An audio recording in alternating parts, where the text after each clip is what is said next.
back to our How to Build Your Portfolio series. Thank you for watching our first video.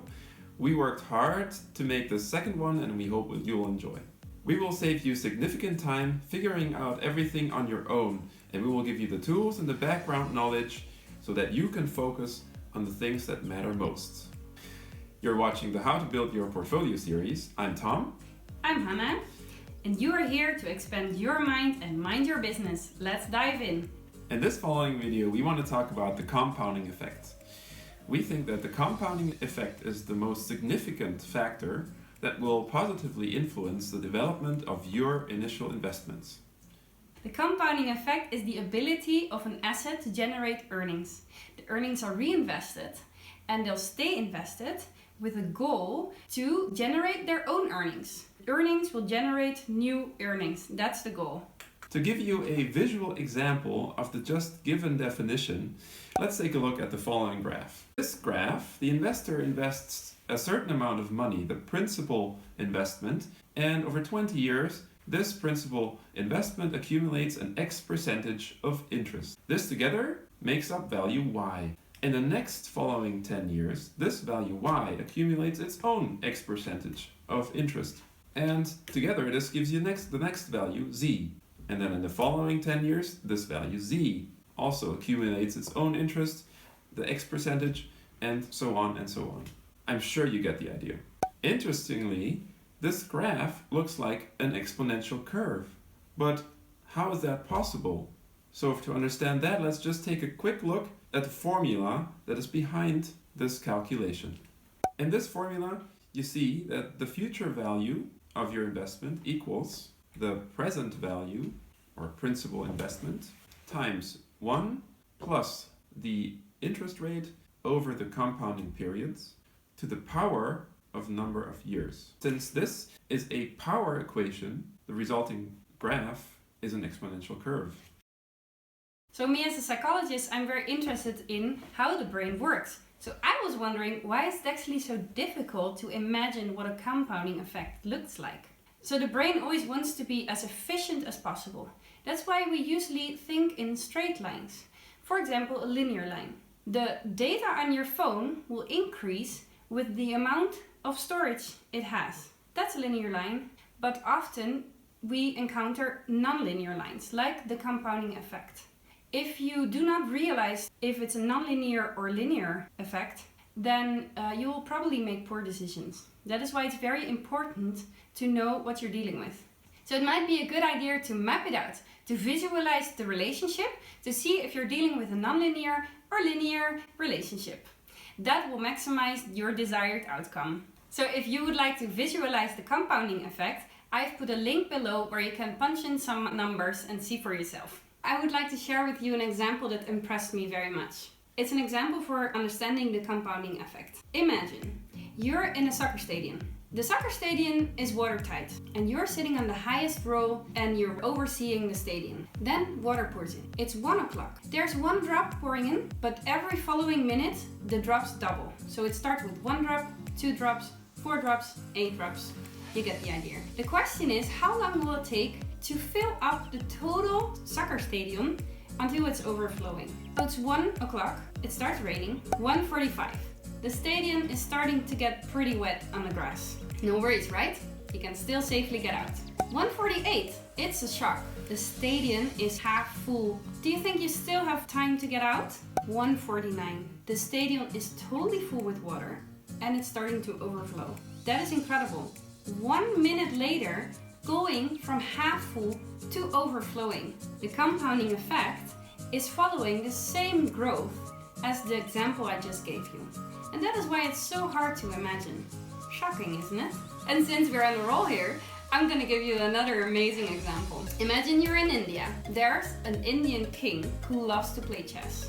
Someday, a sage comes along and the king invites the sage to play chess with him. To make the game interesting, the king offers him anything he wants if he wins. The sage humbly asks for grains of rice, but he asks for 1 grain of rice for the first field of the chessboard and 2 grains of rice for the second one, 4 for the next, and doubling up and up.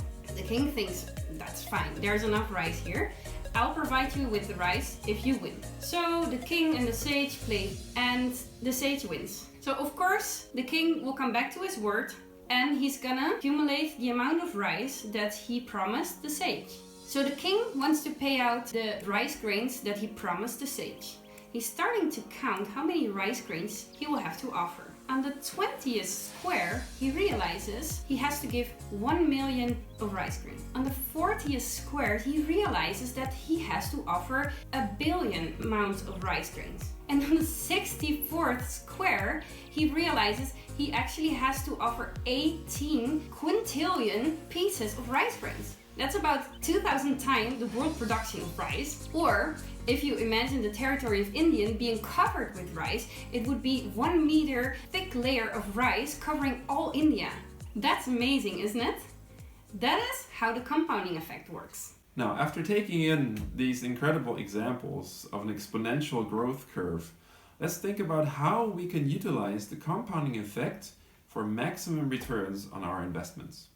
When you want to invest into ETFs or stocks, you're often confronted with the decision whether or not to invest into accumulating or distributing investment products. Accumulating is just another word for reinvesting the returns that were previously accumulated. Distributing means that these returns are partly paid out as dividends to the investors. Now, we personally always prefer accumulating investment products since we want to take great advantage of the compounding effect. Let me show you how the development of your initial investment would differ depending on compounding interest and non-compounding interest. So in this graph you see 3 curves, and in this scenario we will calculate with an average annual return of about 6%. The lowest curve shows you the development of $10,000 initial investment without taking into account any compounding interest. The middle curve shows you the same initial investment, but with taking into account compounding interest.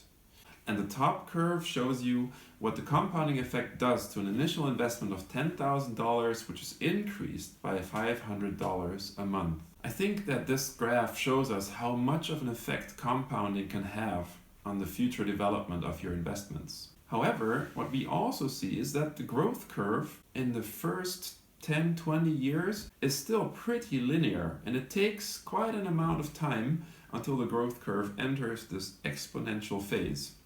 In the following graph, we have 2 investors who both invest $24,000 over a period of 20 years. But investor A starts investing at an age of 21, and investor B starts investing at an age of 47. Now, both investors started investing with the goal of having some extra cash when turning 67 years of age. But because investor B started at 47, the returns of his investments are significantly lower than investor A's return, who started at 21 years of age. Now, this graph therefore shows us that starting early is very important. So when you decide to start investing early, try also to think about a goal that you want to achieve. Do you want to save some money for a future house? Do you want to save for your kids' college tuition? Do you want to save for living expenses for your child? Or do you want to save up for a retirement plan? Try to think of a target sum that you would like to achieve. There are multiple websites where you can just punch in some numbers and calculate. I'll put some really useful sites in the description below.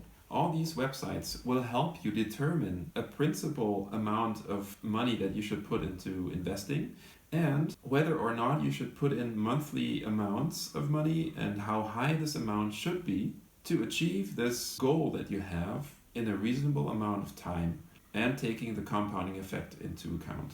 In the following example, I would like to show you how you could utilize a compound interest calculator given to you on websites such as investor.gov to calculate how your investments would develop over time. Let's put in an initial investment of, let's say, $10,000, and you would decide to put in monthly contributions of $200. Also, you would invest for, let's say, 35 years, and the estimated interest rate would be 6%. I would always go for a more conservative number here, just not to overestimate your possible returns. Then you could put in an interest rate variance range, and this calculator will then calculate different scenarios. So one scenario, for example, with a 4% average annual return or 8% average annual return. And then the last field, you can determine the compound frequency. I would typically put on daily. And now if you calculate based on your given values, you'll receive a nice graph in which 3 scenarios are given.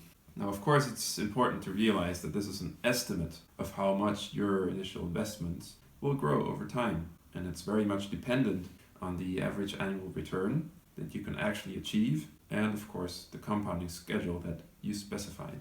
So with this video, I hope that we could give you a good understanding of the compounding effect and how it could affect the future returns of your investments. If you want to dive deeper into this content, we have created again a list below with the sources. Was this video helpful for you?